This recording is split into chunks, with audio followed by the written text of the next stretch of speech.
Now let's talk about the question number 4th.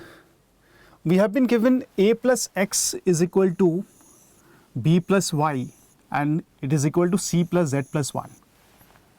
Where a comma b comma c, x comma y comma z are non-zero distinct real numbers, then we have to find the value of the determinant x, y, z, a plus y, b plus y, c plus y, x plus a, y plus b and z plus c. And this is equal to what?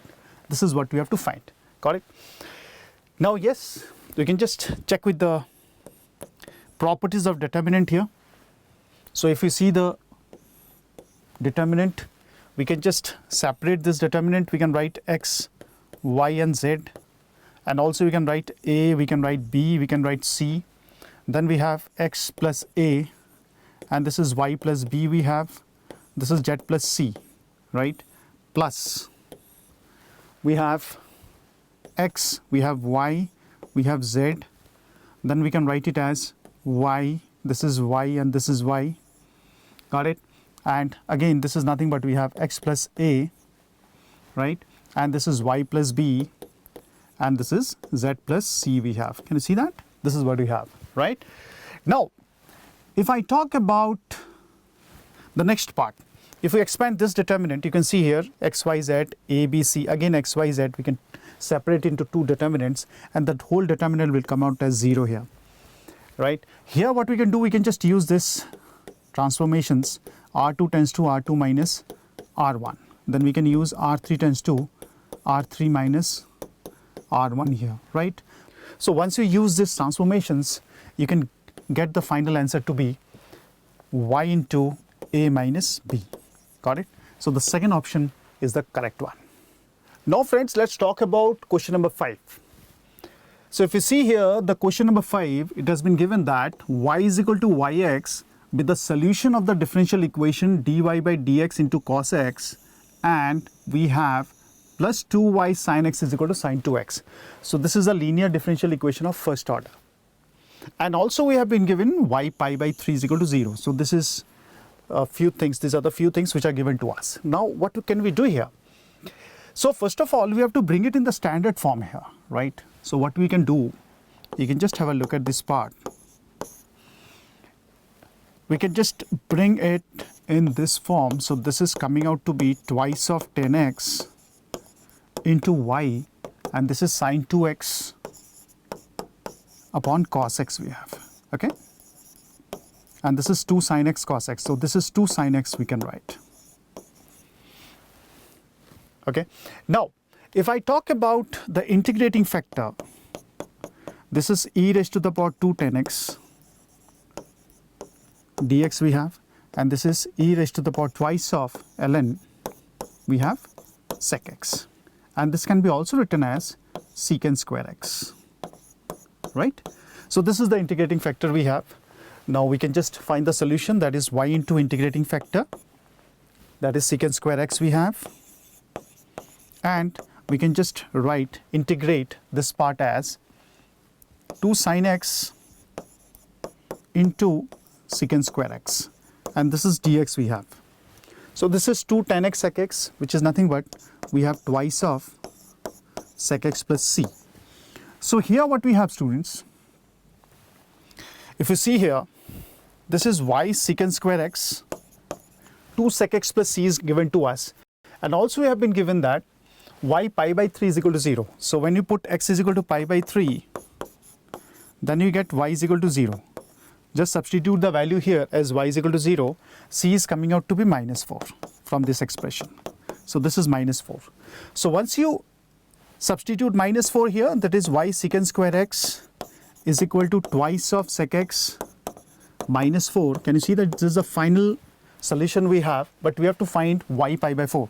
So once you substitute x is equal to pi by 4, we get the value of y to be root 2 minus 2, right? So the answer will be option 2 we have, right? Now friends, let's talk about question number 6. Limit of x tends to 0, x times e raised to the power under root of 1 plus x square plus x to the power 4 minus 1 divided by x minus 1 whole divided by again under root of 1 plus x square plus x to the power 4 minus 1. So here, yes, there is a irrational term we have. So let's do something here so that things will be, we can get it done. So what exactly we need to understand here is there is an exponential term we have. The concept I will be utilizing here is this one. This is the exponential series we'll be using. So 1 plus x square by factorial 2, this we'll be using, right? So when to use it? So if you see here, it has been given x. So if it has been given x, what we can do, we can just bring this x here. So that means we can take e raised to the power under root of, we have 1 plus x square plus x to the power 4, this is minus 1 whole divided by x, and this is minus 1 whole divided by, we have 1 plus x square x to the power 4, this is minus 1 whole divided by x we have. Got it? Now if you go to the next step here, yes, this is e raised to the power 1 plus x square x to the power 4 minus 1 upon x. So this is something like we have e raised to the power. We can rationalize the numerator in this case. So it comes out to be x plus x cube whole divided by under root of 1 plus x square. This is x to the power 4, and this is plus 1 we can write, isn't it? And there is one more term, that is minus 1. So yes, limit is there. So let me write it as limit x tends to 0. Here also the same thing, limit is there. So I can just write limit here, that is x tends to 0 here, right? So whole divided by, again the same thing, we have this part. So again the denominator part is coming out to be x plus x cube, right, divided by, we have under root of 1 plus x square plus x to the power 4, and this is plus 1 we have, right? Now if you use e raised to the power x here, the same expression, so this whole thing is x, right, and we can just expand it. So once you get this and we use the limit here, so the final answer which we'll be getting is 1. So this is the final answer we have. So hopefully this is clear to you. Now friends, let's talk about question number 7. This is a problem based on statistics. You have been given mean and standard deviation of the data, that is 3, 5, 7, A, comma B are 5 and 2 respectively. Then A and B are the roots of the equation. What? These are the 4 equations we have been given. So yes, simply we can just use the form here. You have been given the mean. Mean is nothing but we have 5, which is 3 plus 5 plus 7 plus A plus B divided by, we have 5, right? So A plus B can be written as 10 here. So this is one equation we have.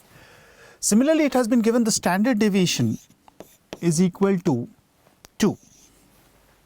So when you say standard deviation and we square it, it becomes variance. So variance is coming out to be 4 here, right? So that means what is the variance? We have sigma xi square upon n minus x bar square, this is equal to 4. So when you just put the values here, what we get?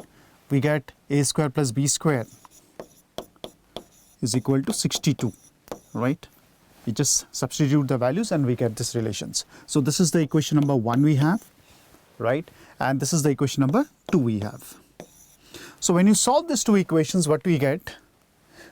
We get the values of a and b, but again simplifying this, you also get ab is equal to, we get 19 here, right? So once you get AB 90, A plus B, so we know how you frame an equation.